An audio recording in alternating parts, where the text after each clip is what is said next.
Hello everyone, स्वागत है आप सभी का आज के इस सेशन में। और मैं हूं आपका नट वाला भैया। और जवानों, हाउ इज द देश? मैं जान रहा हूं कि जो जो बच्चे इस वीडियो को देख रहे हैं वो सारे लोग कह रहे होंगे, सर हाय सर, हमारा जोश जो है वो बहुत ही हाई है, क्योंकि हमारा जो एग्जाम है वो कल है ना।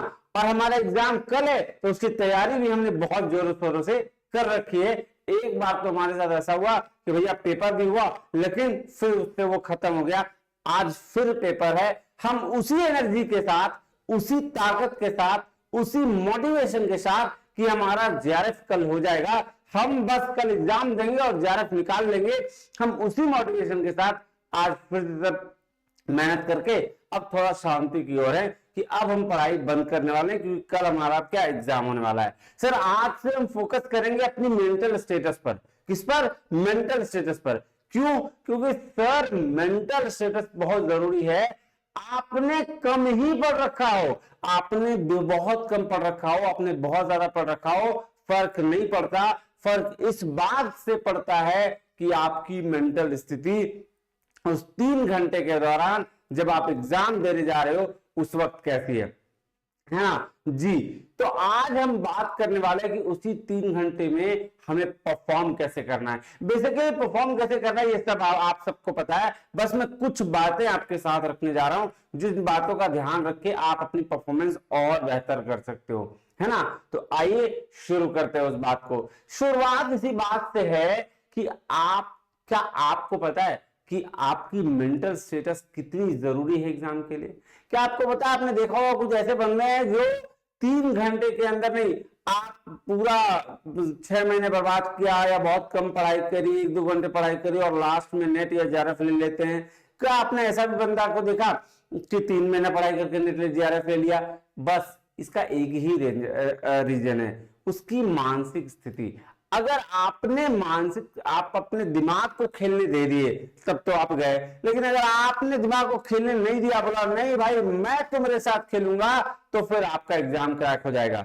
अब ये कैसे संभव है, ये कैसे पॉसिबल है कि आप अपनी स्थिति को ठीक रखें? हाँ, बहुत सारे लोग हाइपर हो जाते हैं, थोड़े से ज्यादा ही डर जाते हैं, ये बात जिंदगी में बनती भी है, क्योंकि आपने मेहनत करी है तो आपका ये हक है कि आप थोड़ा डर ले, अब थोड़ा इस बारे में सोच ले। लेकिन अब मैं बता रहा हूं, याद रखिए आज 2 है, जब ये आपको वीडियो मिलेगा, ठीक है, उस वक्त से लेकर आप कोशिश करेंगे शांत रहने की, कोशिश करेंगे अकेले रहने की, कोशिश करेंगे अपने आप में ये दृढ़ संकल्प लेने की कि हमने जो किया है, हमने जो 6 महीने तैयारी करी है वो बेस्ट है, और बस कल मुझे एग्जाम देना है और मेरा जेआरएफ क्लियर है। ये मान लो अपने आप में, जब तक मानोगे नहीं होगा नहीं। तो मान लो कि मेरा जेआरएफ हो गया है और मैंने कल एग्जाम देने, और अब बस मेरा रिजल्ट अब आ गया है, ठीक है, और बस शांत रहिए। देखिए शुरुआत करते हैं सबसे पहले आपके डॉक्यूमेंटेशन से। कि अगर मैं बात करूं कि डॉक्यूमेंटेशन की, तो सर सबसे पहले हमें क्या करना है, डॉक्यूमेंटेशन अपडेट रखने हैं। यार किसी भी तरीके से ना, अगर डॉक्यूमेंटेशन की वजह से आप एग्जाम नहीं दे पाते हो तो फिर ये तो आपकी गलती है, और इसको गलती नहीं, इसको ब्लंडर बोलते हैं, बड़ा बड़ा गलतियों का बाप, है ना। तो ये बात ध्यान रखिएगा।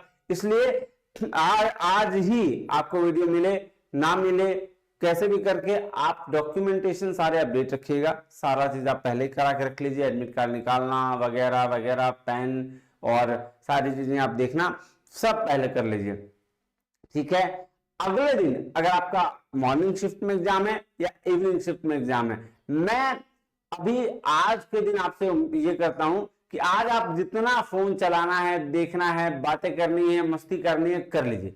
कल के दिन अगर आपका सुबह में एग्जाम है तो भैया आज के दिन सबको कह दीजिए कल सुबह नहीं बात करेंगे, कल एग्जाम के बाद बात करेंगे, या फिर कल फोन नहीं उठाइए, बोले भैया आप एग्जाम में थे। अपने माइंड को शांत रखिएगा। अपने माइंड को शांत रखने के बाद ना आपको बहुत फायदा होगा। यकीन मानिए, माइंड शांत करने के लिए आपको करना क्या है, माइंड शांत करने के लिए आप सबसे पहले एग्जाम से 1 घंटे पहले सेंटर पहुंच जाइए। अब बहुत सारे लोग कहते हैं सर क्या करेंगे 1 घंटे पहले एग्जाम सेंटर पहुंच के, एग्जाम में अंदर 1 घंटा बैठाता ही है।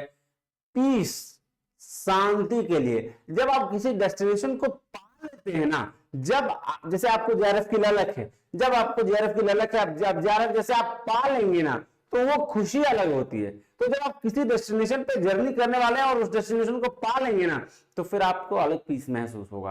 और अगर आप जल्दी मतलब एकदम हड़बड़ हड़बड़ में आएंगे, तो आपका मेंटल स्टेटस भी हड़बड़ हड़बड़ वाला रहेगा, फिर वो गड़बड़ हो जाएगी बात। तो आपको क्या करना है, 1 घंटा पहले आप पहुंच जाइए। 1 घंटा पहले पहुंचने के बाद आराम से साइड में कहीं बैठ जाइए, कहीं किसी से कोई बातचीत नहीं, किसी लोगों को देखने की जरूरत नहीं है। कुछ लोग तो उस समय भी किताब पढ़ रहे होंगे, पलट रहे होंगे पूरा पेज, है ना, तो उस समय भी किसी से कोई बातचीत करने की जरूरत नहीं है। फिर उसी से रिलेटेड अगर कोई नोट देख रहा है, कोई बोल रहा है भैया बहुत एग्जाम टफ आएगा, पता नहीं कल क्या हुआ था, है ना, अरे लास्ट शीट में पता है 2 क्वेश्चन बना नहीं था, कान में रुई होती है, रुई, है ना, उसको डालिए और चुपचाप रहिए, शांत रहिए, ठीक है। ये सारी चीजें करने के बाद जब आप एंट्री लेके फिर अंदर चले जाइए, और अंदर जाकर आप आराम से आंख बंद कर लें और एकदम ध्यान मुद्रा में आराम से डीप ब्रीदिंग करें, और डीप ब्रीदिंग करने के बाद आराम से माइंड को रिलैक्स होने दें। वहां पे आपके पास आपका दिमाग खेलने की कोशिश करेगा, है ना, वहां जैसे आप अंदर बैठोगे आपका दिमाग खेलने की कोशिश करेगा, बस वहीं पे आपको खेलने नहीं देना है, वहीं पे आपको खेलने नहीं देना है। वहां अगर आपने खेलने दे दिया, वहां उसको खेलने दे दिया, तो वो फिर खेल जाएगा, फिर तो एग्जाम गया। लेकिन वहां अगर आपने खेलने नहीं दिया अपने दिमाग को, तो वही दिमाग जो आपको खेलने नहीं दे रहा, अगर आप खेल गए तो भैया जेआरएफ आपके हाथ में होगा। कैसे?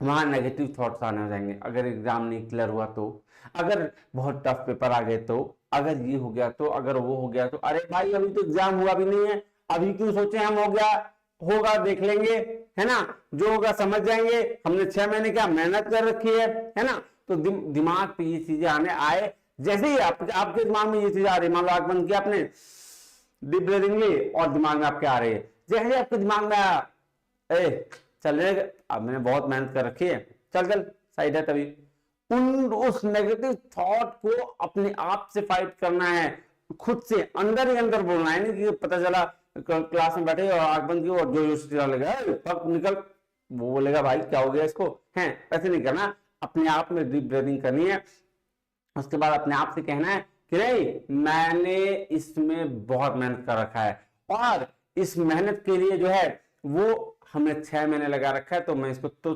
फोड़ डालूंगा।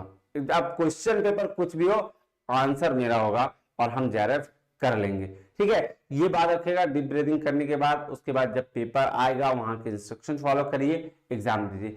एग्जाम में एक चीज ध्यान में रखिएगा जो बड़ा इंपॉर्टेंट है। क्या इंपॉर्टेंट है? आइए मैं आपको बताता हूं।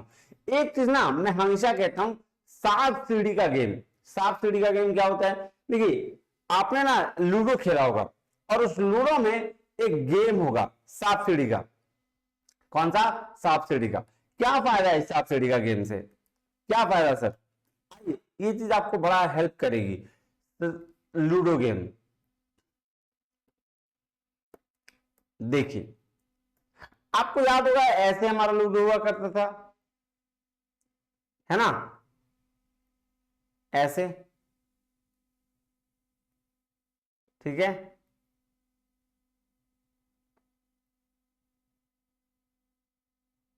यही था लूडो जी सर। यहां 1 से अगर शुरू करते थे तो यहां 100 तक पहुंचते थे, है ना। इस बीच में बहुत सारी ऐसी सीढ़ियां होती थी, इस बीच में बहुत सारी ऐसी सीढ़ियां होती थी जिसके तहत हम डायरेक्ट पहुंच जाते थे। कहां? यहां 98 में, ठीक है। और यहां से बहुत सारे ऐसे सांप भी होते थे जो डायरेक्ट आपको यहां ले आते थे, कुछ यहां ले आते थे, है ना, कुछ अलग अलग जगह पर ले आते थे। ये सांप, ये जहरीले सांप, है ना, होते थे जी। अब देखो एग्जाम में 2 चीजों से आपको फेस करना पड़ेगा, एक तो डर और एक आपकी मेहनत। क्या है? एक डर, दूसरी मेहनत। डर ये सांप है, अगर आपने सांप को डस लिया, यानी कि सांप डस लिया आपको, तब तो आप गए। कहां चले जाओगे? तो यहां से इतनी मेहनत करोगे, यहां सीढ़ी उड़ी चढ़ के यहां तक पहुंच जाओगे, 98 तक पहुंच जाओगे, एग्जाम हॉल में पहुंच जाना मतलब 98 तक पहुंच जाना। 99 में बैठा है सांप, जो है आपका डर। अगर आपने डर को हरा लिया तो यह फतेह कर लोगे, जीत जाओगे आप। लेकिन अगर आपने डर को नहीं हरा पाए, अगर आप डर को सही तरीके से नहीं हैंडल कर पाए, तो भैया आपका मेहनत हार जाएगा और ये डर आपको काटेगा और सीधे फिर उसी जगह पे खड़ा कर देगा लाके जहां से आप 6 महीना पहले थे। इसलिए उस डर को खत्म करना है, उस डर को मिटा देना है।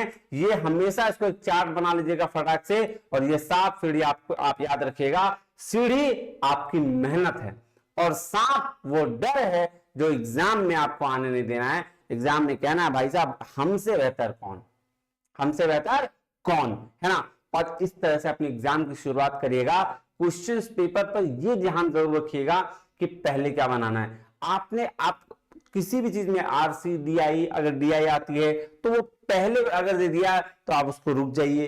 जो चीजें आपको थोड़ी टफ लगती है उसको पहले 10 क्वेश्चंस में अगर आया है तो उसको छोड़ दीजिए, आगे बढ़िए। आगे बढ़ के पहले उन सारे क्वेश्चंस को डील कीजिए, फिर उस पर जाइएगा, है ना। तो ये बातें कुछ बातें ध्यान रखिएगा। और बाकी आप तो यार बहुत जबरदस्त हो, खुद ही मेहनत करने वाले हो, है ना। चलो तो आज ज्यादा समय नहीं लूंगा, अब आप परफॉर्म करके मुझे बताइएगा कैसा रहा आपका दिन, है ना। चलिए आज के लिए इतना ही, और ये बात ध्यान रखिएगा। Wish you all the very best. मिलते हैं अगले वीडियो में, तब तक के लिए बहुत बहुत धन्यवाद। Thank you very much. जय हिंद।